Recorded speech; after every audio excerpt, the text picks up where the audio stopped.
All right, number 6, I will do my homework, leaving no stone unturned.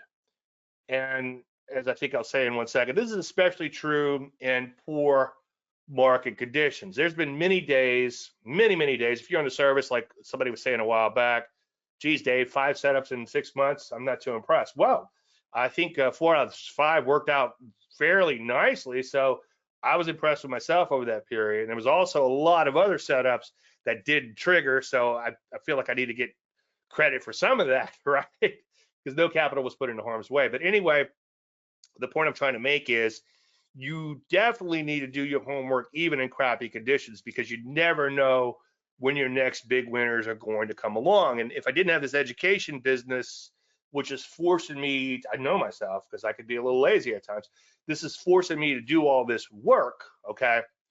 If I didn't have the education business, maybe when conditions are choppy, I just go home and say, screw it. There's not going to be any setups anyway.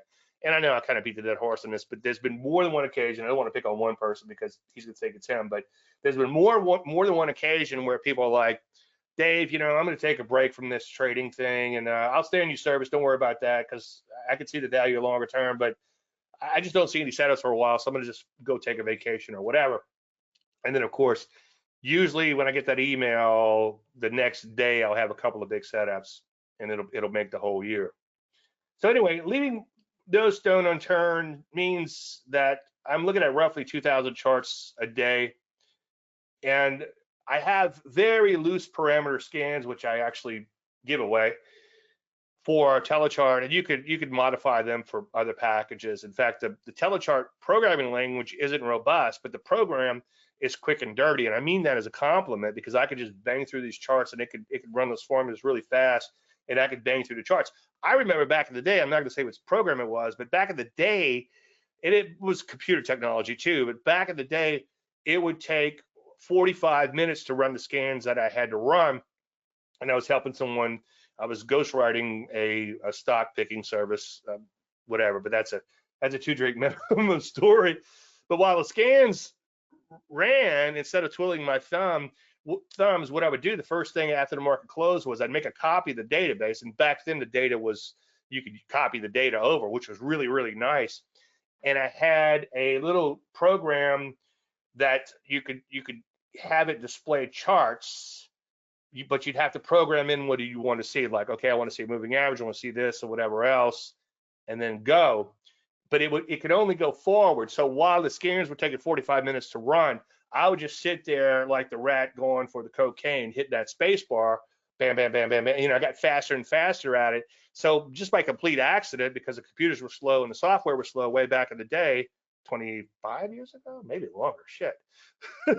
But I would just sit there looking at charts, and that's how I got good looking at charts. Once again, that's kind of the repetition thing I alluded to, getting the reps in, okay? But anyway, that's how that started, and I would look at the entire tradable universe. But anyway, so those loose parameter scans are just showing me recent new highs, not a new high today. I actually do those new highs today with the Landry 100 now, but this loose parameter scan is just showing me the recent highs. I also look at IPOs, okay? I look at the most recent IPOs and I sort them by volume, and I also look at a little bit longer term IPOs, or what I call toddlers, those that might be now 2 or 3 years, and that's all in my IPO database. And I call them out if they go down to penny stocks, or if they're so thick that I'd see them in my other scans and all. But it's IPOs, dollar, gold. I look at some of these commodity ETFs, and I find it kind of interesting. I think it's DBA, which is the agricultural commodities, which are now banging out some new highs. So I think that's a little inflationary. I don't want to try to put too many intermarket technical analysis pieces together, because intermarket technical analysis only works when it works, but there are times where it pays to pay attention. So that's why I'm looking at all these things like gold and dollar, and of course, Bitcoin. And then I've got a lot of ETFs. And one of my clients asked me a couple of years ago if I could shift more to ETFs versus the media general groups. So I've done a lot of that. I spend a lot of time daily talking about the individual ETFs in the service. And again, you can get the archives, dailylearner.com/archives, or if you subscribe to my YouTube channel, you can start getting the delayed archives there for free. But anyway, lots of charts. And I put this in at the last minute. This is especially true doing less than ideal conditions, and it's a lot harder to do the analysis when there's nothing there or perceived nothing there, because you got to look really hard to make sure you're not missing anything. The good news, though, in good conditions is that the best setups tend to jump out at you, and there's been many a days where I'm a few minutes into my analysis and I'm like, okay, I've got my stocks that I want to trade tomorrow, or stocks, whatever the case may be. That best setup just will kind of jump out at me, and then I'll just go through all the charts to make sure it's done. Now, in crappy conditions, I just keep going through charts, till I feel like I'm almost exhausted, and I know that I've exhausted all possibilities. But the good news is, in good conditions, you don't have to try that hard. But anyway, I thought it was this would be a good example, and there are others, but this would be a good example. This little trade that I made a couple of weeks ago during the show, I haven't been doing a lot of the shitcoin analysis because the market was kind of going through that bear market crappy phase. And during the show, I'm like, holy moly, that looks pretty good. I think I'll take the trade. I did take another trade during the show, and I stopped out of that one.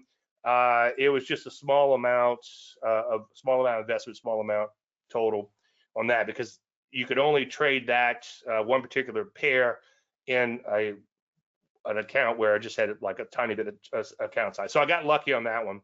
But this was the one that I really liked and got excited about. And so I could easily have missed that. So thank you guys for attending and being in the show and helping me look at that.